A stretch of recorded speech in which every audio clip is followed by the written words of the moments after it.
trao hết cho nhau, nụ hôn thứ nhất cho người yêu để người đem đến bao dấu đau, cho thương nhau rồi để ôm hận thương đau cho đến muôn đời.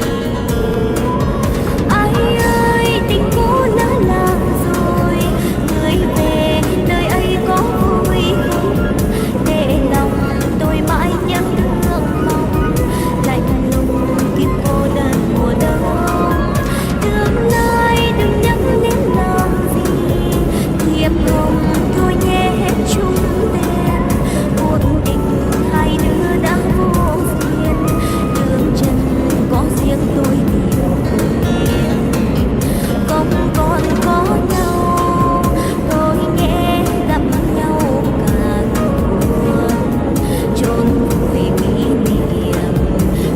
niệm đường vắng không tên, hàng cây cao vút như lặng im, biển tình tôi chết sau một đêm, phút giây ban đầu rồi đi vào thiên thu muôn kiếp mẹ bà.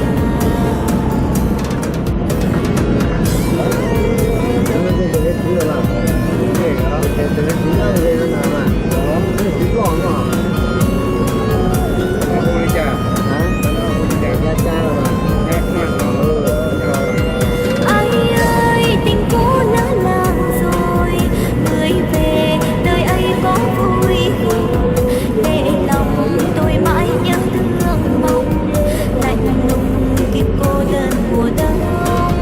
Tương lai đừng nhắc đến làm gì, thiệp hồng thôi nhé hết chung tên, cuộc tình hai đứa đã vô duyên, đường chân có riêng tôi tìm đến, không còn có nhau tôi nghe gặp nhau cả buồn, chôn vùi kỷ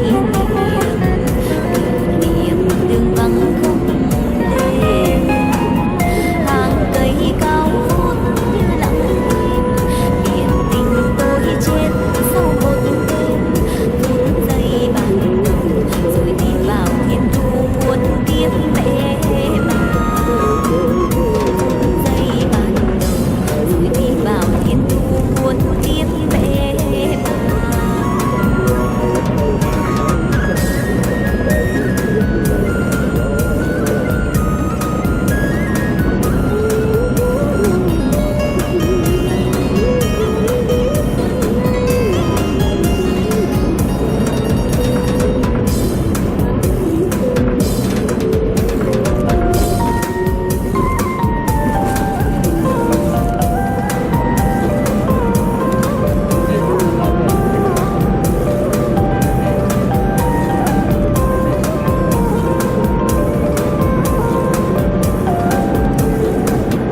Tôi biết tên nơi với tất cả chân của lòng tôi trao anh, ngày nào đã quen nhau vì chung ước đời mình trong trao nhau người, và tình yêu đó tôi đem em trong tim, dù mỗi thời gian có làm mờ đi kỷ niệm của hai chúng mình, tôi cũng không bao giờ quên anh, cho đến hôm nay với nức nở nghẹn ngào mình mềm lòng xa nhau, còn đâu những đêm anh dìu tôi lối về buồn kể nhau nghe chuyện đời, tình mình nay chết như lá hoa thu rơi, đường chân mồ côi tôi lạnh ôm kỷ niệm của hai chúng mình, ngỡ ngàng trong đêm trường tôi chưa vơi niềm yêu thương,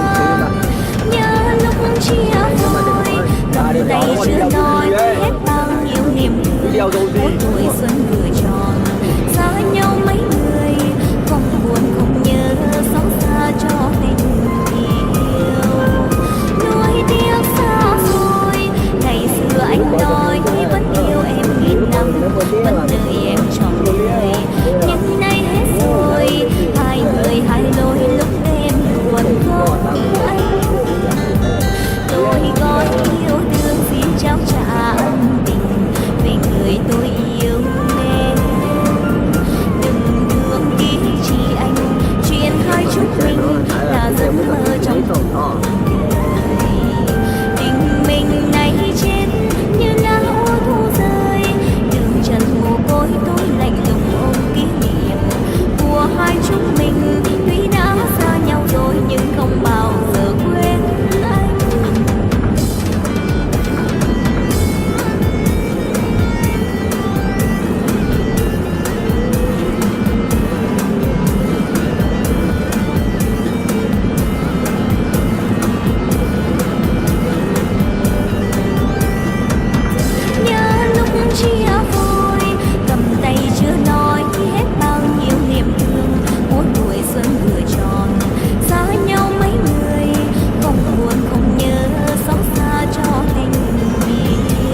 dần dần cho mình cuộc sống về tiền biết bao nhiêu cho nó vừa.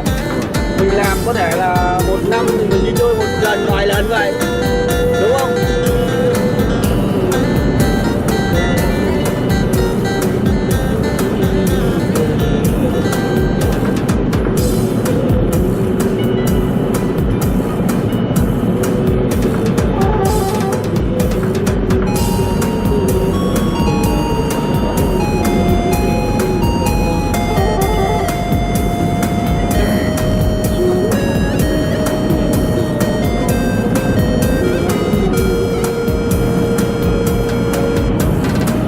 Tuổi tôi ngủ trên đồi hỏi hòn đá nhỏ, con đường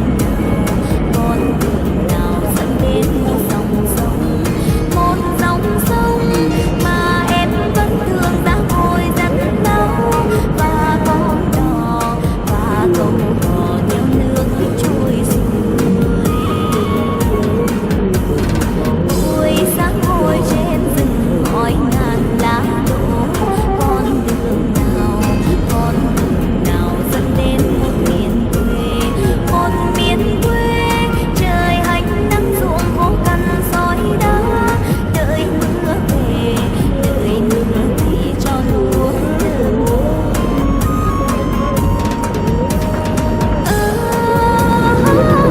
Quê mình giờ đây con sông xưa thuyền có xuôi kéo lên vòng thương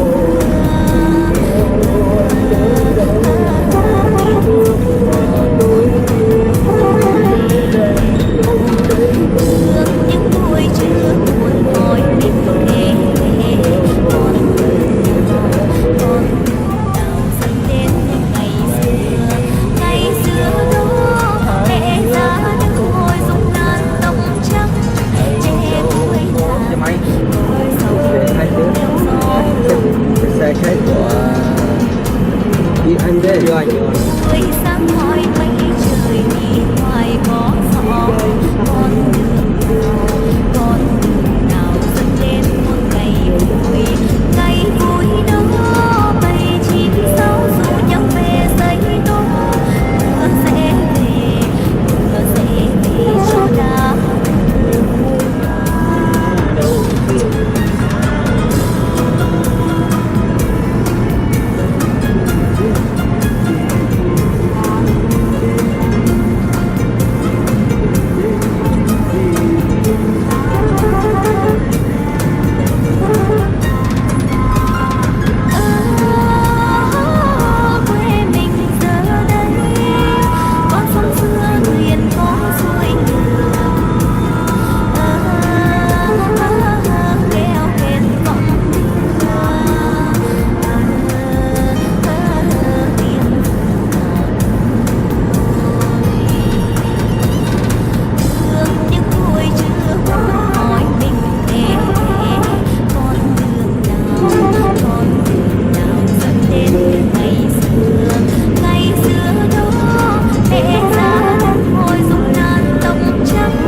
đầu đạn. người nơi đầu ngõ để ngoài chân mây Đâu Santanet đầu đạn này thì rẻ. người ta Santanet đã sau này bỏ nó rồi bạn 2010. ơi, bây giờ đi sớm về khuya một mình. Ôi nhìn nét xưa nổi trôi nhưng đành chấp nhận mà để mặc cho bóng nào xoay.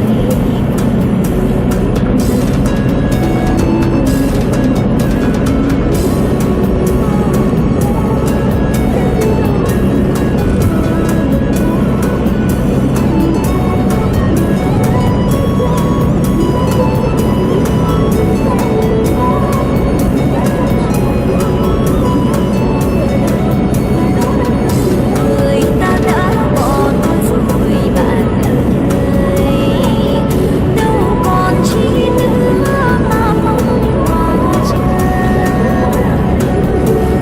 Tan lỡ nhịp đường bóng gió trên tà để lòng tôi giá lạnh.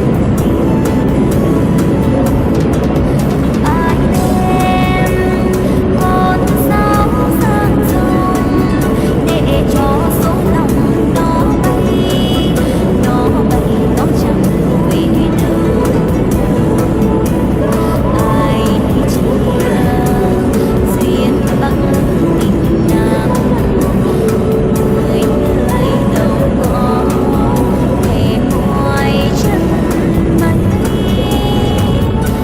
Người ta đã bỏ tôi rồi bạn ơi, bây giờ thì sớm về khuya một Đúng rồi đúng rồi. ôi Đi chà. Hả? Nha Trang. để mặc cho bóng nào xoay. Ôi nhìn nét xưa nổi trôi nhưng đành chấp nhận mà để mặc cho bóng nào xoay.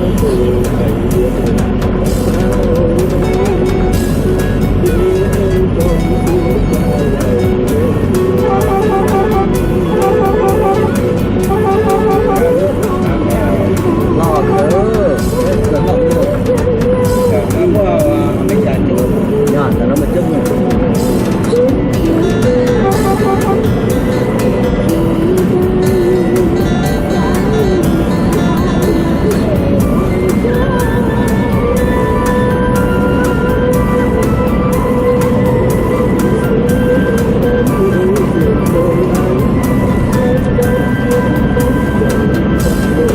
Nhìn lá mây bay nhớ kỷ niệm hai chúng mình, ngày đó quen nhau vương chút tình trên tóc mây.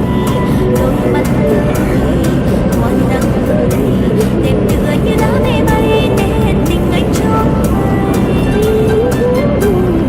Ngày đó yêu nhau chúng ta đã qua lâu nay, từng lá mây bay vương góc hài hoa bướm bay. Cơn nắng đau buồn trên má em buồn đẹp tựa như lá mây rơi cùng trời xanh mưa. Ta xa nhau lúc ngày về phương xa buồn, theo từng tình đổ mỏi đường trời cùng tuyết tựa tươi. Mùa thu dâng cao biết rằng người yêu đang mong xin hiếu dung lửa còn đốt cháy quê hương. Dù đã xa nhau nhưng kỷ niệm xin lấy chào từ lá mây bay nắng thật dài thương nhớ ơi. Em có quên tình người thương nhớ làm gì tình mình như lá mây rơi trên dòng suối biên.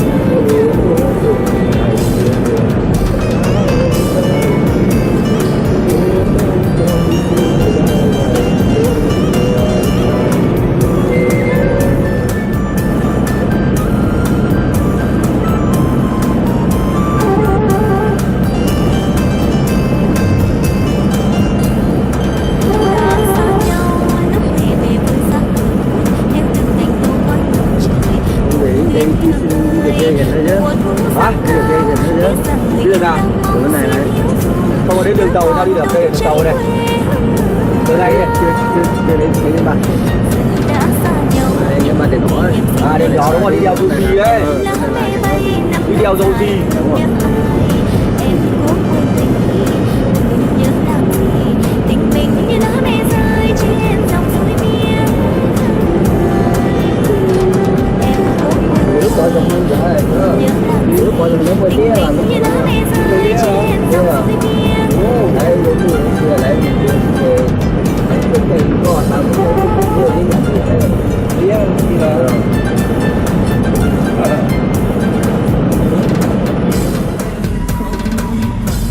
để nó bảo nó mới chọc em phát ở trên 5 anh ạ, em nhận khách trên 5 đi nó vào nó nhảy vào nó chọc là em tuột rồi. Ôi mày nhận chéo gì mày đéo đến được khách 78 đâu, nhận làm gì cho mệt chú.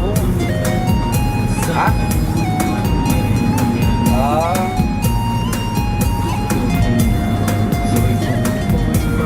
Biết được không?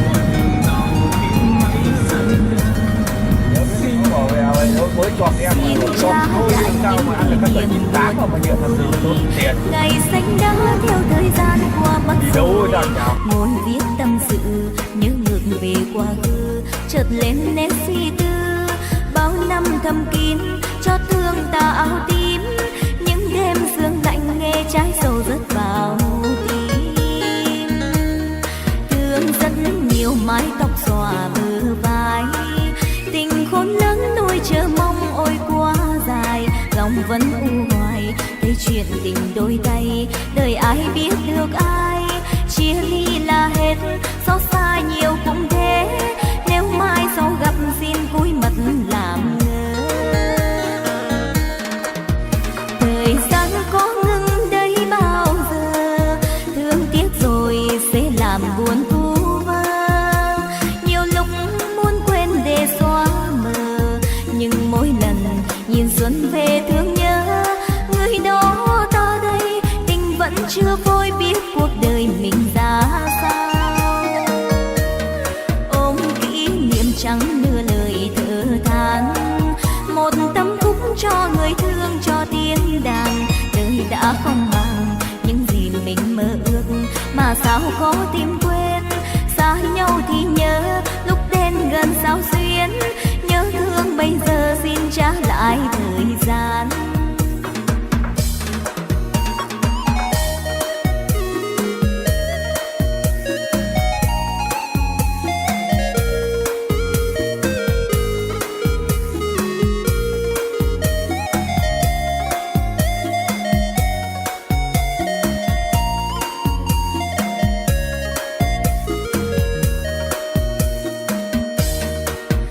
Thời gian có ngừng đây bao giờ, thương tiếc rồi sẽ làm buồn vu vơ, nhiều lúc muốn quên để xóa mờ, nhưng mỗi lần nhìn xuân về thương nhớ người đó ta đây, tình vẫn chưa vội biết cuộc đời mình ra sao, ôm kỷ niệm chẳng nửa lời thở than, một tâm khúc cho người thương cho tiếng đàn, đời đã không bằng những gì mình mơ ước, mà sao có tìm quên, xa nhau thì nhớ lúc đến gần sao xuyến, nhớ thương bây giờ xin trả lại thời gian,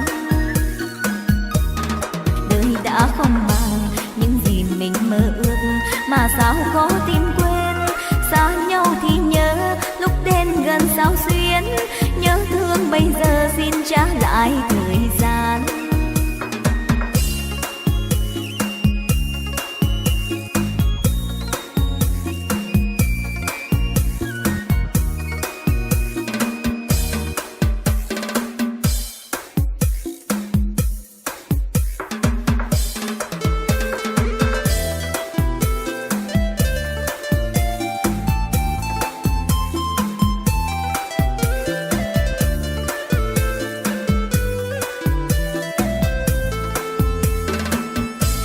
Người đi đi ngoài phố chiều nắng tắt bên sông, người đi đi ngoài phố bóng dáng xưa êm đềm, thành ghế đá chiều công viên ngày xưa, ngày xưa, ngày xưa đâu hết rồi. Người đi đi ngoài phố chừng bỡ ngỡ bơ vơ, người đi đi ngoài phố mấy dấu chân lạc loài, hình bóng cũ người xa xưa còn đâu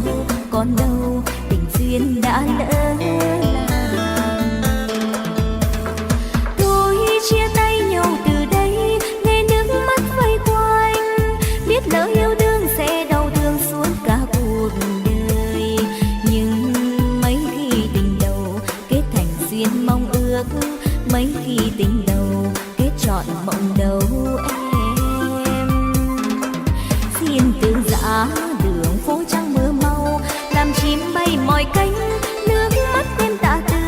Thành phố cũ người yêu xưa còn đâu, còn đâu, giờ đây xin dã từ.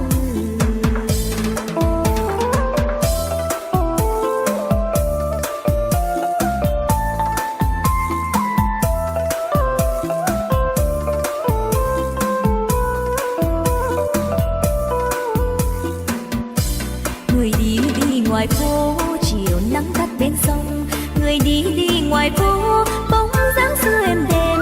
Thành ghế đá chiều công viên ngày xưa, ngày xưa, ngày xưa đâu hết rồi.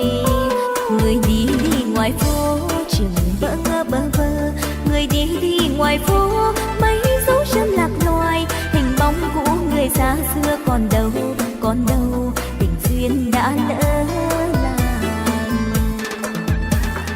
Thôi chia tay nhau từ đây, nghe nước mắt vây quanh. Biết lỡ yêu đương sẽ đau thương suốt cả cuộc đời. Nhưng mấy khi tình đầu kết thành duyên mong ước, mấy khi tình đầu kết trọn mộng đầu em. Xin từ giã đường phố trăng mưa mau, làm chim bay mỏi cánh, nước mắt em tạ từ. Thành phố cũ người yêu xưa còn đâu, còn đâu, giờ đây xin dã từ. Thành phố cũ người yêu xưa còn đâu, còn đâu, giờ đây xin dã từ.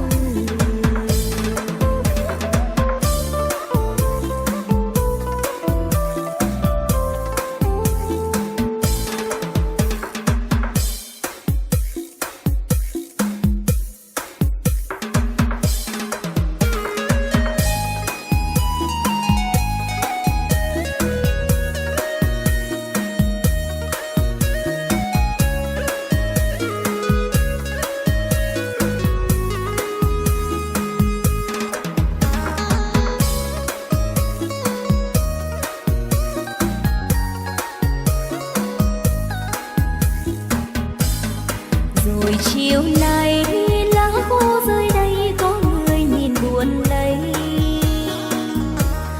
Gom nhớ thương dưới tình cô liêu, ấm thêm lòng ít nhiều.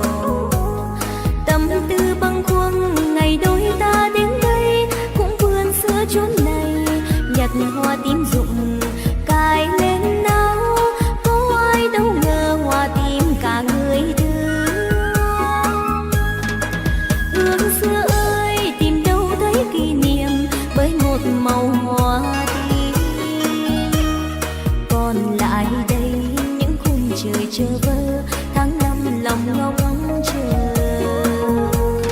Rồi từ đó những đêm buồn mang tới, thương nhớ khôn nguôi, người xưa xa cánh rồi. Ân tình suốt đời giấu trong lòng riêng nức nở mà thôi. Nhìn màu hoa ngỡ như em cười lúc mình vừa gặp nhau. Xuân vẫn qua, đêm thời gian trôi, biết ai về chốn nào. Đâu đây dư hương gửi tâm tư luyến thương, ngước nhìn hoa tím rụng tình sao hững hờ. Người xưa hỡi thấu cho nỗi lòng, hoa tím còn người đâu.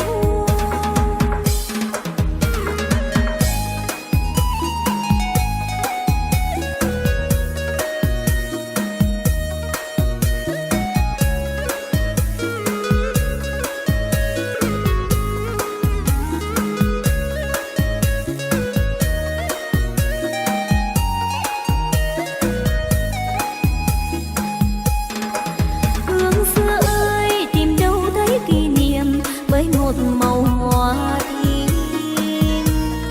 Còn lại đây những khung trời chờ vơ, tháng năm lòng ngóng chờ. Rồi từ đó những đêm buồn mang tới, thương nhớ khôn nguôi, người xưa xa cánh rồi. Ân tình suốt đời giấu trong lòng riêng nức nở mà thôi.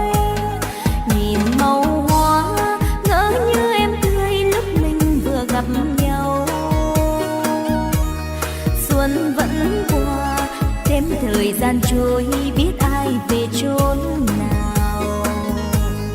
Đâu đây dư hương gửi tâm tư luyến thương, ngước nhìn hoa tím rụng tình sao hững hờ.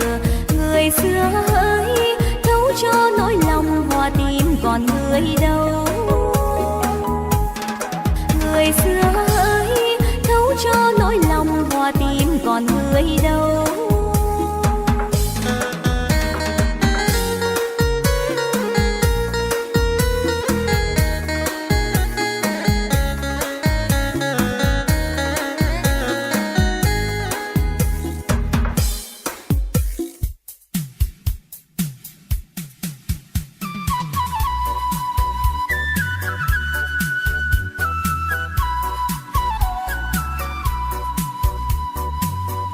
Đường lên dốc đá nửa đêm trăng tan nhớ câu chuyện xưa.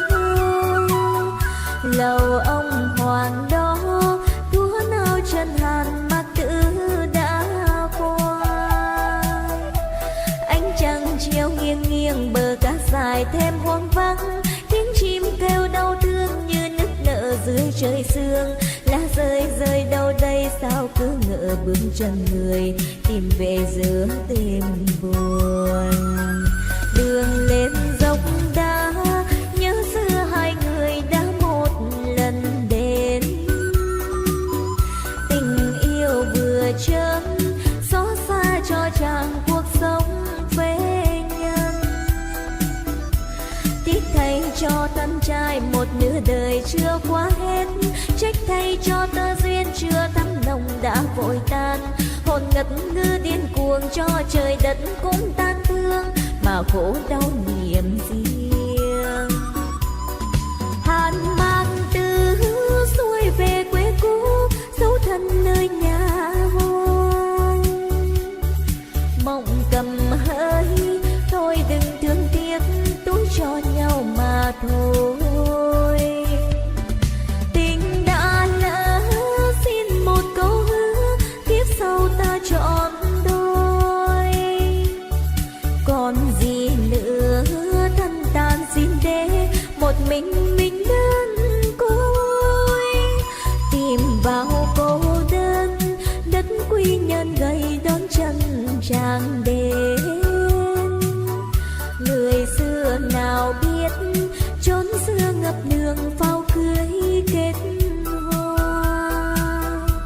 Chốn hoang liêu tiêu sơ hàn âm thầm nghe trăng vỡ, xót thương thân bơ vơ cho đến một buổi chiều kia. Trời đất như quay cuồng khi hồn phách vút lên cao, mà cứ nay còn đâu.